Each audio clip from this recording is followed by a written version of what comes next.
안녕하십니까, 창업사령관입니다. 제가 지난번 영상에서 그리고 티스토리 블로그에 올렸던 글에서 2021년도 창업성공 패키지가 작년과 대비해서 어떤 변화가 있었는지에 대해서 분석해 드렸습니다.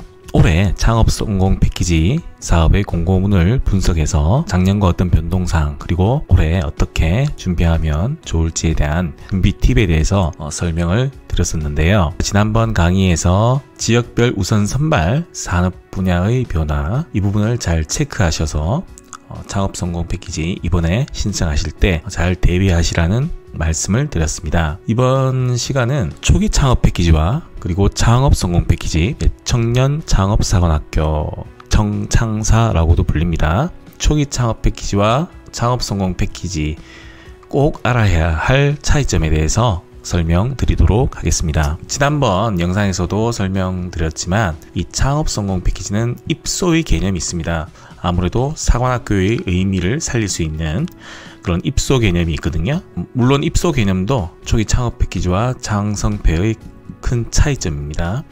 그리고 또 유사한 부분은 창업한 지 3년 이내의 초기 기업들이 신청할 수 있는 사업인데요. 좀 유사한 면도 있고 좀 차별화된 면도 있지만 이번 시간에는 두 사업 간에 꼭 알아야 할 차이점, 이 차이점을 꼭 염두에 두시고 앞으로 신청 전략을 짜시기 바랍니다. 물론 창업 기업에 따라서는 아이템이 꼭 한 개만 있는 것은 아닐 겁니다. 아이템이 여러 가지 경우가 될 수도 있는데 아이템별로 적절하게 초창패, 창성패 사업에 지원하는 전략이 필요할 것입니다. 오늘 그 부분에 대해서 제가 설명드리겠습니다. 우선 크게 세 가지인데요. 매출, 수출, 고용 등 성과 측면에서 단기간에 실적이 가능한 아이템인 경우는 초기 창업 패키지 신청 시 좀 더 유리하다는 말씀을 드리고 싶습니다. 두 번째, 초기 창업 패키지를 수행하는 주관기관이 있습니다. 주로 대학들이 맡고 있습니다. 이 대학들 간에 아주 치열한 경쟁을 통해서 초창패의 주관기관이 결정되고 있습니다. 그 부분에 대해서 설명을 드리고요. 그리고 창업성공 패키지를 주관하는 기관은 중소벤처기업진흥공단입니다. 보통 중진공이라 부르는데요. 이 중진공은 이 초창패 주관기관들과 큰 차이가 있습니다. 중진공은 이제 공공기관이고요. 이 중진공은 중소벤처기업부의 산하기관으로서 매년 예산을 받는 구조입니다. 따라서 중진공에서 그 산하의 청년창업사관학교를 운영을 하고 있는데 그 지역별 청년창업사관학교 간의 경쟁은 없는 구조입니다. 이 부분이 초창패의 주관기관들과 가장 큰 차이입니다. 하나씩 살펴보겠습니다. 이 초기 창업 패키지 같은 경우는 제가 매출, 수출, 고용 등 성과 측면의 단기간 실적이 가능한 아이템의 경우 초기 창업 패키지 신청이 유리하다는 말씀을 드렸습니다. 이 초창패의 경우 보통 한 9개월 정도 사업을 수행을 합니다. 초창패의 경우는 사업 기간 동안에 단기적인 사업화가 가능해야 됩니다. 그 이유에 대해서 제가 좀 자세히 설명드릴 거고요. 그리고 이 초창패 주관기관들 사이에서는 아주 치열한 경쟁을 합니다. 주관기관들을 공모를 해서 뽑기 때문에 2022년 주관기관 현황을 한번 보시고, 그리고 주관기관 모집 공고문에 대해서도 제가 한번 분석해 드리겠습니다. 그리고 주관기관으로 선정되면은 사업비 규모가 한 23억 원 내외 정도인데요. 그 부분에 대해서도 설명을 드리겠습니다. 작년에 초창패 주관기관 모집 공고문입니다. 초기 창업 패키지 기업들을 모집하는 것은 보통 3월 정도인데요. 주관기관들, 주로 대학인데 대학들을 모집하는 공고문은 보통 1월 달에 듭니다. 작년 같은 경우는 2020년 1월 달에 이 신규 주관기관 모집 공고가 띄었습니다. 전국에서 40개 기관 정도 선정을 했었습니다. 그래서 서울권에 5개, 이렇게 각 권역별로 합쳐서 40개의 기관이 선정이 되었고요. 지원기간은 3년간이었습니다. 그래서 작년에 선정된 기관들이 2021년, 2022년까지 크게 문제가 없으면은 주관기관으로서 사업을 하는데요. 매년 이들 기관들도 평가를 받습니다. 이 연차 평가 결과 사업 수행이 불량하거나 성과가 미흡하면은 중도의 지원을 중단할 수도 있고, 그리고 사업비도 삭감될 수도 있습니다. 이 주관기관으로 선정되면 한 연 23억 원 정도 지원을 받습니다. 보시면은 주관기관들이 선정됐을 때 정부 지원금을 전담 조직이죠. 대학 조직이라고 보시면 됩니다. 이 조직들이 인건비를 받을 수 있습니다. 대학 입장에서는 상당히 유리합니다. 인건비를 이 사업을 통해서 그 대학의 조직, 전담 조직에 대해서 인건비를 받을 수 있다는 부분에서는 요즘 대학 경영이 상당히 힘든 상황입니다. 특히 지방대학 같은 경우는 상당히 재정적으로 문제가 심한 상황이죠. 근데 이런 사업을 주관기관으로 선정됨으로써 1년에 23억 원을 받아서 그중에 한 3억 원 내외는 인건비로 쓸 수가 있으니까 대학을 운영하는 데 있어서 큰 도움이 될 것입니다. 그리고 한 23억 중에 한 17억 원 정도를 기업들한테 푸는 구조입니다. 물론 선정 결과에 따라 이렇게 차등 지원을 받습니다. 이렇게 선정이 되면은 아주 다양한 혜택이 있죠. 방금 말씀드린 그런 운영비, 대학 입장에서 운영비를 확보를 할 수가 있고요. 그리고 요즘 교육부의 대학 평가 때 창업 지원 실적이라든지 이런 부분이 상당히 대학 평가에 중요합니다.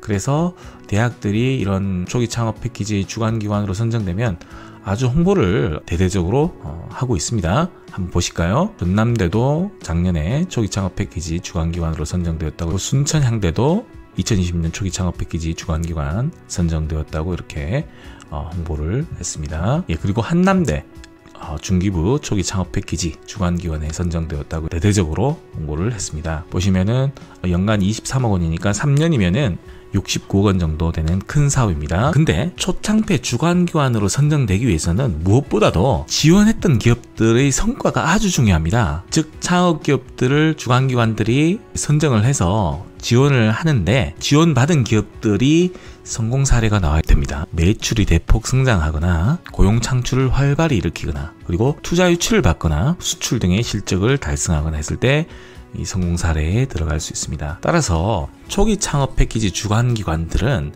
기업들을 선정할 때 사업기간이 9개월 정도 되거든요. 9개월 정도 되는 짧은 시간입니다. 이 짧은 시간에 기업들이 새로운 아이템으로 매출, 고용, 투자 유치, 실적, 수출 달성하기가 아주 쉽진 않습니다. 자, 그러나 이 초창폐 주관기관들은 자기 목줄이 달려있거든요. 지원 기업들의 성과에 따라서 최대한 효과가 나올 수 있는 기업들을 뽑을 수밖에 없습니다. 1년에 23억 원이 걸려있거든요. 그래서 자기들 목줄을 쥐고 있는 그 기업들의 성과 아주 몽매합니다. 물론 연차평가를 통해서 또 예산이 삭감될 수 있는 부분이거든요. 대학 운영을 하는데 아까 전담 조직 부서를 운영하고 있는데 예산이 삭감됐을 때 대학들 그 전담 조직 인력들의 인건비 이런 것들을 해결하기가 요즘 뭐 비정규직 문제라든지 이런 여러 가지 문제가 있기 때문에 사람을 따르기도 힘들고요. 골치 아픈 문제가 될 수 있습니다. 대학 입장에서는 이 평가를 잘못 받아서 예산이 삭감되기라도 한다면 문제가 심각해질 수 있어요. 따라서 이들 초창폐 주관기관들은 예산을 더 많이 받거나 삭감 없이 사업이 그대로 진행되기를 아주 갈망하고 있습니다. 따라서 지원했던 기업들의 성과가 아주 빠른 시간 안에 그 9개월이라는 짧은 시간 안에 빨리 성과가 나올 수 있는 기업들을 선정할 수밖에 없습니다. 그에 반해서 중진공에 대해서 말씀드리겠습니다. 중진공은 중소벤처기업진흥공단, 이거는 공공기관입니다. 앞에 말씀드렸던 그 대학하고는 틀립니다. 이 공공기관은 초창폐 주관기관들과는 매우 다른 구조적 환경이죠. 예, 공공기관이기 때문에 보시면은 이 청년창업사관학교는 그 자체가 중진공의 한 조직입니다. 그들 조직 안에 속해 있는 기관이 청년창업사관학교입니다. 보시면은 전국에 이렇게 수도권 및 강원, 중천권, 호남권 및 제주, 그리고 영남권에 청년창업사관학교를 운영을 하고 있습니다. 따라서 중진공은 매년 예산을 받을 수 있습니다. 이들 청년창업사관학교 중에서 경쟁을 시켜서 탈락시키고 다른 기관이 이 자리를 채울 수 있는 구조가 아니기 때문입니다. 그래서 매년 이 예산이 내려오면서 이 청년창업사관학교가 창업자들을 선정을 해서 지원 사업을 하는 구조입니다. 참고로 아까와 달리 초창폐 주관기관들이 사업 선정됐을 때 엄청난 홍보를 하죠. 지역 청년 창업 사관학교의 경우 사업을 수주했다고 홍보하는 경우는 없습니다. 그 부분을 잘 보시면은 확실한 차이를 아실 수 있을 겁니다. 정리를 하자면은 꼭 알아야 할 초창폐와 창성폐의 차이점입니다. 그 9개월이라는 짧은 기간 동안 매출, 수출, 고용 등 단기간 실적이 가능한 아이템일 경우는 아무래도 창성폐보다 초창폐가 신청하는 게 더 유리하다는 말씀을 드리고 싶습니다. 그리고 초창폐는 주관기관들 사이에 아주 치열한 경쟁이 벌어지고 있는 구조이기 때문에 성과가 단기간에 날 수 있는 그런 기업들을 선정할 수밖에 없다는 것, 그리고 중진공은 이 초창폐 주관기관들과는 달리 내부적으로는 크게 경쟁이 없어서 매년 청년창업상원학교들이 그 사업을 수행을 하고 있습니다. 초창폐 주관기관은 주관기관들 사이에 이렇게 경쟁을 통해서 탈락되면은 또 다른 주관기관들이 경쟁에서 이겨서 선정이 되고 이런 구조이기 때문에 아주 경쟁이 치열하다는 말씀을 드립니다. 이상 창업사령관이었습니다. 감사합니다.